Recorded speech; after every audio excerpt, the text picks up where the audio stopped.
Live from Ascension St. Thomas Sports Park, we are fueled by Hattie B's Hot Chicken. Titans punter Ryan Stonehouse joins us at our training camp broadcast setup. Stoney, how we living, boss? Oh, we're living great, dude. We're living great. So what's the deal? Are you punting on Sunday? Yeah, so, hopefully get a couple reps. That was always the goal, I think, from when, I got cleared to go into camp, and that was just circled on the calendar as kind of that next step. I didn't know if that was going to be a possibility because, with this procedure and this process, there's just a lot of people to go through, right, to get cleared. And, I know that there's obviously like some people that are probably going to say, well, I don't know if it's the smartest thing, but I think for me mentally to do it, I think it's going to be super important. So explain in as much detail as you're comfortable with the procedure and kind of the injury itself, because I know there was some information that was out there, but I think there were some maybe missing pieces or parts to what actually happened and what you've been going through. Yeah, so I know there was a couple reports out there, but I had my ACL repaired, and then I also had my post-lateral corner, which is like all the left side of your knee. So no MCL and no broken bone, but when you have like a partial dislocation, which is pretty much what it is, it's definitely a lot more complex than just an ACL. And that's why I went to one of the best surgeons in the country, and I didn't want anything to get in the way of coming back, and I always had an idea of coming back early than I probably was going to be expected to. But I think that the most important step was getting it done right. Just because there's a lot of things. You have your peroneal nerve over there, which can cause drop foot and stuff, which obviously is a worry early on. And then you have your meniscus, which they wouldn't be able to tell until they got in there, which luckily I didn't have any meniscus damage. So, there was some positives out of it because it is a pretty major injury. But, yeah, overall, it was definitely tough because I felt like I was on the ACL path with recovery-wise, timelines and everything lined up. But also having the post-lateral corner, that injury is a little bit more serious than an ACL. And so, it sounds like things are progressing the right way, and you have enough people who I know you're anxious to get back and participate as much as humanly possible, but you have people who are there to safeguard, to make sure that nothing goes sideways as a part of that recovery process. But for you, I guess, what has been the biggest hurdle, or how do you kind of describe for the audience kind of getting that feeling, getting that timing, getting that rhythm back? Because, we talk about it for quarterbacks, we talk about it for other positions. It's a thing for you, obviously, too. Oh, yeah, it's huge. Well, because you're not in too much control, with the rush. Similarly to a quarterback, you're at the mercy of the other team rushing or our guys blocking, and there's a lot of trust that has to come from that, and that's just that mental piece, right? And I think one of the things that's huge, and the reason why I decided to go out and participate in camp this year was because I wanted as many reps with a rush, knowing our guys are going to keep me up, and I wanted that, but also getting that comfortability back with the guys, I think, like I said, I've built trust now with everyone that's on our punt team, and, that they're going to put me in a great position going forward, and, that's huge for me. And I think physically, there was some days where I was like, man, this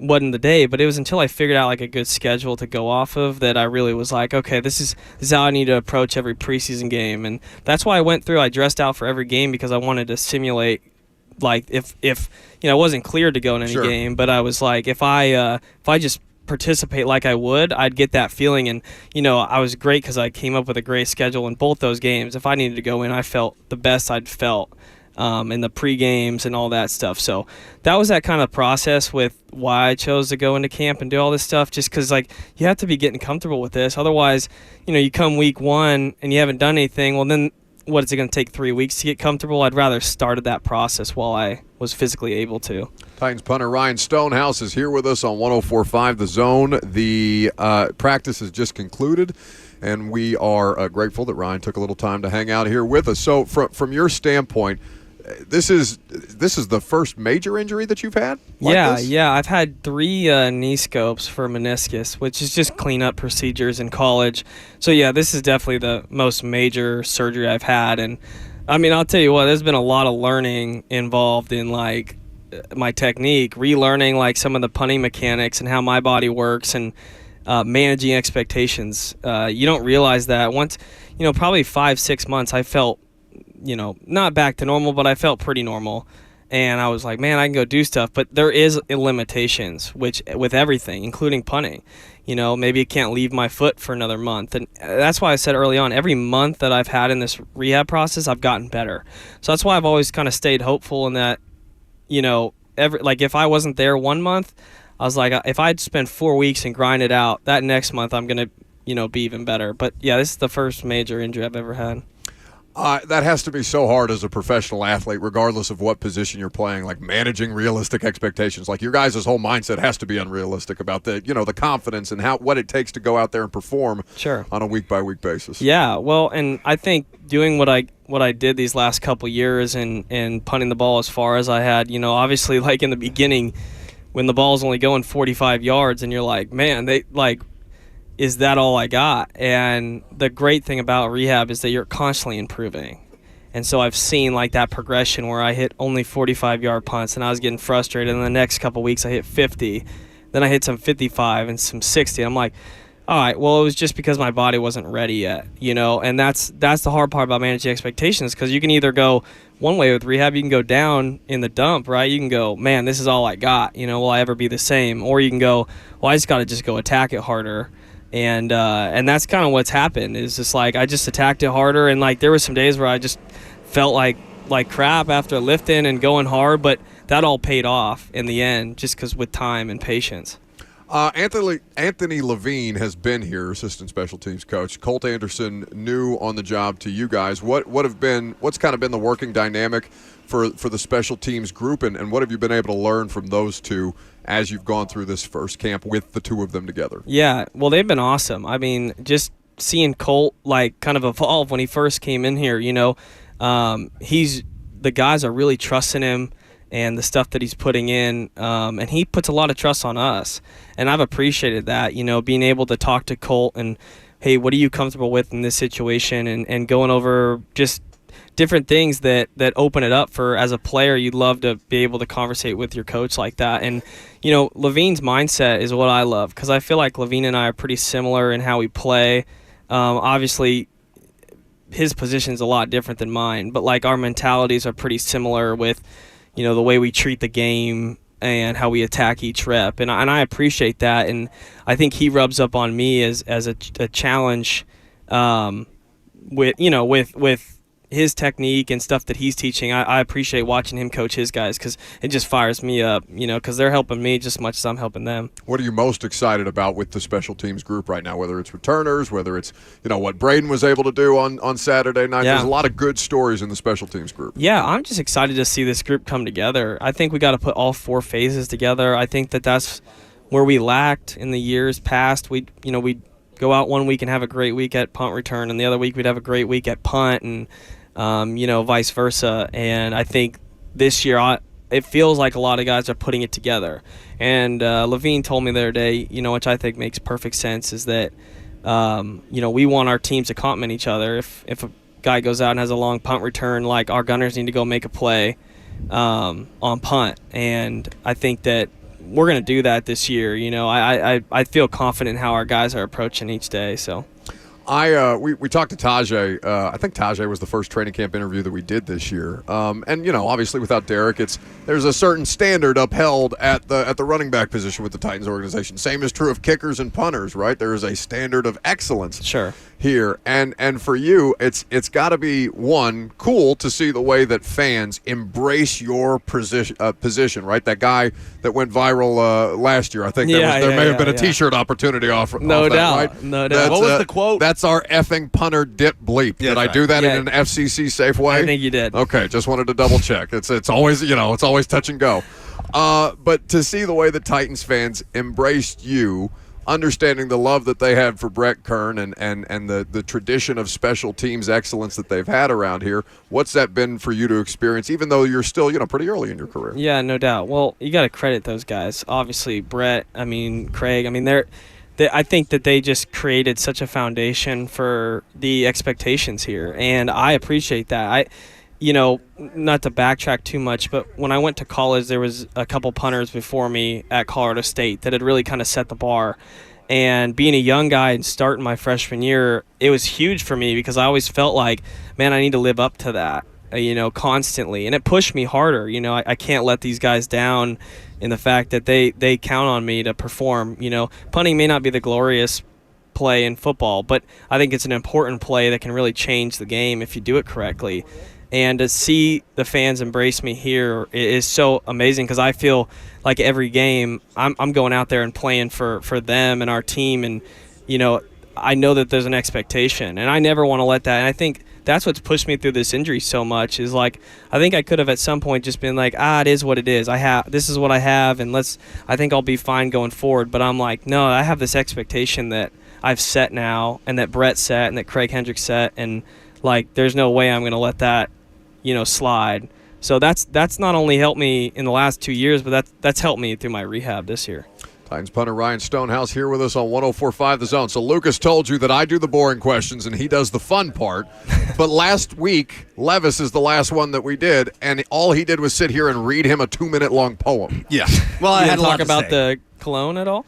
We did. We talked a lot about the cologne. Buck was wearing it from head to toe. No, because you kept spraying me with it in the neck during the middle of segments, and it, nothing against Will and his cologne, but like if I want gas station cologne, I'll go to a Broadway bar or something like that. This is the fun part. For a good cause. This is the fun part of the interview. Jackson, the terrible game show music, please, for the Stonehouse speed round. There we go. Titans fans are so excited to see Ryan Stonehouse back out there. You do come from a long line of punters. If I'm not mistaken, your father, 2 of your uncles, and a cousin. Am I missing anybody? No, you got it right. Okay, scale of 1 to 10. How disappointed will you be if your kids do not punt? Oh, very. 10. 10, which is funny because my dad went through the same thing, and I fought him all the way until I finally took it on. You didn't want to punt? No. What did you want to do? School. I wanted to play baseball. Oh, what position? I was a relief pitcher and a shortstop. Okay. When did you realize punting was going to be your long-term future?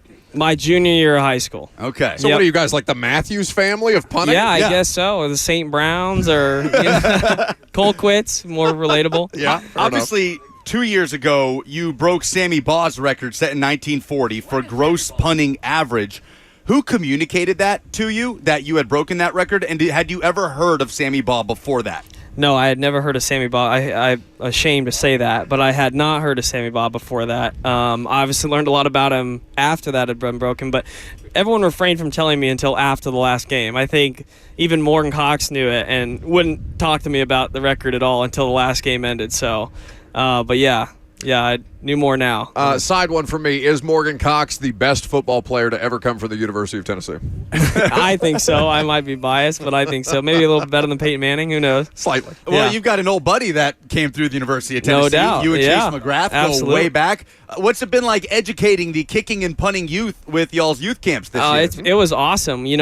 I love the turnout we had. I think it was super individualized, and it gave us the opportunity to kind of start something we had always talked about. And, I think that's something what's lost with those kids camps is that you just start running guys through drills. There's really not as much personalization with them. And with the kicking and punting community, you can kind of get more of that one-on-one feel. And I personally like that better. What's your favorite punting stat? Like, what is the first number you look at? I think people look at long. They want to see those big numbers, maybe average. But is there one that you turn to that maybe people wouldn't think of? I think I think the inside the 20 stat is so misconceived because everyone thinks that inside the 20 is, it's just a pooch kick that lands maybe on the 10.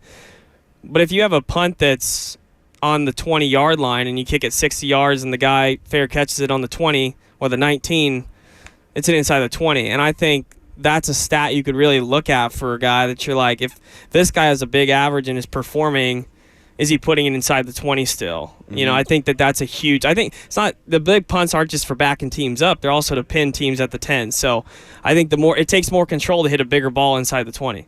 Favorite punter in NFL history? Ooh. Oh, God. I think when I grew up and started learning about punting, at first Marquette King was kind of the guy that I modeled my game after. Stud. The swag. I had swag on the baseball field, and I was like, man, this guy I wore arm sleeves in high school. I wore a visor in college. No. I'm not as bold to wear it now, but I did. Awesome. I did. Please wear the visor for a game. God, I don't know. I don't Game know if one, I could. Game one, the return of Ryan I Stonehouse. could start the visor. You know what? No, week 6 against the Colts. Okay, You got it. yeah. You got it. Blacked out visor. Okay. But and he just had so much pop, and I was like, I really want that. Well, he had the celebrations too. Do you have a celebration? I in the don't bank? have the I don't have those. I'm gonna stay away from throwing the penalty flags and that stuff. But no, I loved his game. So Stonehouse is a very nicknameable name. Sure. And I know Stoney gets tossed around a lot, but No what's doubt. the funniest nickname that's come from Ryan Stonehouse? That's safe for FCC Yes. there. Please. yeah. I would say that like Stonewall. I mean, Stone and another name. I've heard everything. I mean, Stone bench, Stone wall. I don't know. Just inanimate objects Yeah, that they put just stone in front of? anything. They I just feel put like Stone in front of it. and I just- Stonefoot feels like a complimentary nickname I've for a heard that punter. too. I think I've heard everything with Stone and another name. I don't know if behind it. Stonefoot sounds like a compliment or not. I don't know. I hear Stonefoot. I think about a guy that's I mean, Limping down the field. okay. All right, maybe not. We'll workshop it. Get outta here, Kirby. Speaking of workshopping, you are a bit of a craftsman. Sure, I am. You are also a realtor. Sure. So I've learned that you built an outdoor kitchen in your Yeah. home. You have been working on an old Ford van that you bought during This was in COVID. college, yeah, Oh, that yeah. was back in college. Yeah, okay. yeah. So your career, if not for football, would it be as a craftsman or a realtor? I always say if I ever went back to college, I probably would go for construction management. I went for computer science in the beginning and was all nerded out then, but I wouldn't go to college for being a realtor. I just don't think you need college Yeah. for being a realtor. And Maybe a that's new, developer. right? You do? That's Huh? a new thing you're doing? Yeah, and I love it. It was an off-season thing that I thought, would help me keep my mind. I'd have rehab and then do real estate kind of on the side, and that, kind of helped me separate that. Once I got done doing rehab for half the day, I was like, all right, let me go switch my focus to something else, and it's been great. I did it really just to learn, so. Do you have a realtor catchphase? No, I haven't come up with one. If you'd Okay. like to contribute to the catchphrase. Well, I am a Gary Ashton guy, so it's Okay. don't sell without the intel or your dream address without the stress. Those are Gary's two go-tos. wow, that's pretty good you remembered that. Buddy, I've been doing ads a long time. The billboards are everywhere. I've been selling things way longer than Will and Mayonnaise, all right? I promise you that. Stonehouse Realty, flipping fields and flipping houses. There you go. I about like that? that. I like that. It's a good starting point. All right. I Well, like that. You like it until he wants a cut. Yeah. Well, that's what And the we whole have to point talk of this about is. the cut. Yeah. then. Well, I'm done. Thank you. Thank you, Ryan Stonehouse. We've wasted enough of your time. No, you Appreciate haven't you at all. hanging out. Yeah, thank you. Buddy, it's good to have you on. I'm glad to see that you continue to make good strides and get back on the field. And, knock on wood, we'll hope to see you out there Sunday. Absolutely. That's Titans punter Ryan Stonehouse. Coming up next, you'll hear from Will Levis at the podium. I'm Buck Reising. It's 104.5 The Zone.